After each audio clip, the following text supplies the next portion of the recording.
Kapolres Tapanuli Utara Provinsi Sumatera Utara bersama-sama dengan Bareskrim Polres Tapanuli Utara berhasil menangkap tersangka berinisial HMS atas kasus penipuan uang sebanyak 80 juta rupiah dalam pengurusan surat izin pangkalan gas. Kapolres Tapanuli Utara, AKBP Ronald FC Sipayung, SH, SIK, MH yang didampingi oleh Kasat Reskrim Tapanuli Utara AKP Kristo Tamba dan penyidik Bribtu Johan Lase. Dalam keterangan PRSNYA menyampaikan, kasus penipuan yang TWLAH dilaporkan R. Siregar pada bulan Mei tahun 2019. Tentang penipuan dengan modus pengurusan surat izin pangkalan gas. Saat itu korban sudah menyerahkan uang beberapa kali kepada tersangka, ternyata izin pangkalan tidak selesai dan tidak jelas diurus oleh tersangka.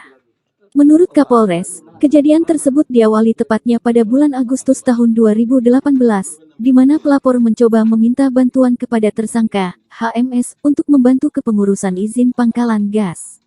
Dalam negosiasi tersebut terlapor bisa mengurus surat izin pangkalan dengan catatan atau dengan syarat pelapor harus menyerahkan uang sejumlah 90 juta rupiah.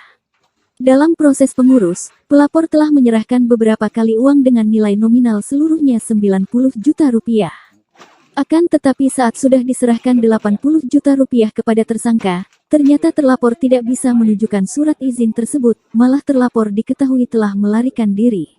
Dalam proses 3 tahun pelarian ini, terlapor selalu berpindah-pindah dan beberapa waktu yang lalu Polres Tapanuli Utara sendiri telah mendapatkan informasi dari warga masyarakat dan juga termasuk informasi dari pelapor sendiri bahwa terlapor berada di Provinsi Lampung. Dan kemudian berdasarkan informasi tersebut, TEAM Bareskrim Polres Tapanuli Utara berangkat ke Provinsi Lampung untuk mencari dan menangkap yang bersangkutan. Dan berkat kegigihan anggota Bareskrim Polres Tapanuli Utara, tersangka berhasil ditangkap dan langsung dibawa kembali ke Polres Tapanuli Utara Sumatera Utara untuk menjalani proses PENYELIDAKAN selanjutnya. Terkait dengan tindak pidana yang dilakukan terlapor, pasal yang diterapkan adalah pasal 372 dan 378 yaitu tindak pidana penipuan dan pengelapan dengan MODOS bisa mengurus izin pangkalan namun tidak bisa diurus, malah uang yang diberikan pelapor untuk mengurus izin tidak dikembalikan kepada pelapor.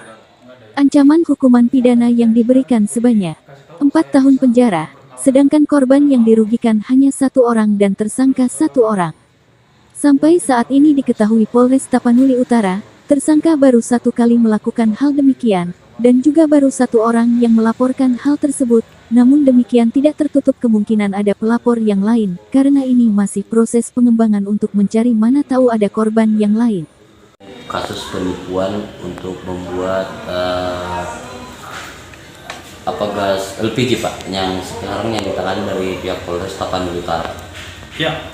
Jadi perlu kami laporkan dan kami jelaskan bahwa ini perkara sudah cukup lama ditangani oleh Polres Tapanuli Utara terkait dengan laporan yang dibuat oleh saudara Reflon Siregar di bulan Mei tahun 2019. Kasus yang dilaporkan inilah tentang penipuan dengan modus untuk pengurusan izin pangkalan. Namun setelah korban menyerahkan beberapa kali uang, ternyata izin pangkalan yang dicoba diurus oleh terlapor tidak selesai dan tidak jelas oleh si tersangka. Kejadian ini diawali tepatnya di bulan Agustus 2018, di mana saudara pelapor ini mencoba meminta bantuan kepada saudara tersangka HMS untuk membantu kepengurusan izin pangkalan gas. Dalam proses dan dalam negosiasi tersebut, terlapor menjanjikan bisa mengurus izin pangkalan dengan catatan atau dengan syarat pelapor harus memberikan atau menyerahkan sejumlah uang, tepatnya dengan jumlah 90 juta. Nah, dalam proses pengurusan itu, pelapor telah menyerahkan beberapa kali uang dengan nilai nominal seluruhnya 80 juta. Tetapi pada saat sudah diserahkan 80 juta, ternyata terlapor tidak bisa menunjukkan izin yang dicoba diurus, malah terlapor ini diketahui melarikan diri. Nah, dalam proses 3 tahun pelarian ini, terlapor selalu berpindah-pindah. Dan beberapa waktu yang lalu kita mendapatkan informasi dari warga masyarakat dan termasuk dari informasi dari pelapor sendiri bahwa yang bersangkutan berada di Provinsi Lampung. Sehingga kemudian berdasarkan informasi ini, tim kita dari Satreskrim Polres Tapanuli Utara berangkat ke Provinsi Lampung untuk mencari dan menangkap yang bersangkutan. Dan berkat kegigihan anggota kita, terlapor atas nama HMS, bisa kita tangkap dan kemudian kita bawa ke Polres Tapang Utara untuk menjalani proses penyidikan selanjutnya. Pasal yang diterapkan Pak untuk pada pelaku? Ya, terkait dengan tindak pidana yang dilakukan oleh terlapor ini, pasal yang kita terapkan adalah pasal 372 dan 378, yaitu tindak pidana berkaitan dengan penipuan dan penggelapan dengan modus tadi mencoba untuk menjanjikan bisa mengurus izin pangkalan namun tidak bisa diurus, malah uang yang diberikan oleh pelapor untuk keputusan izin tidak dikembalikan kepada pelapor. Ancaman hukuman dari pasal ini adalah 4 tahun penjara. Berapa orang korban itu? 1 orang dan tersangka sebanyak 1 orang. Nah, apakah tersangka sudah berapa kali mengerjakan seperti itu? Sampai saat ini yang kita ketahui baru 1 kali dan 1 pelapor yang melapor di tempat kita. Namun demikian tidak menutup kemungkinan ada pelapor yang lain ya, dan ini masih dalam proses pengembangan untuk mencari dan mengetahui apakah ada korban lain.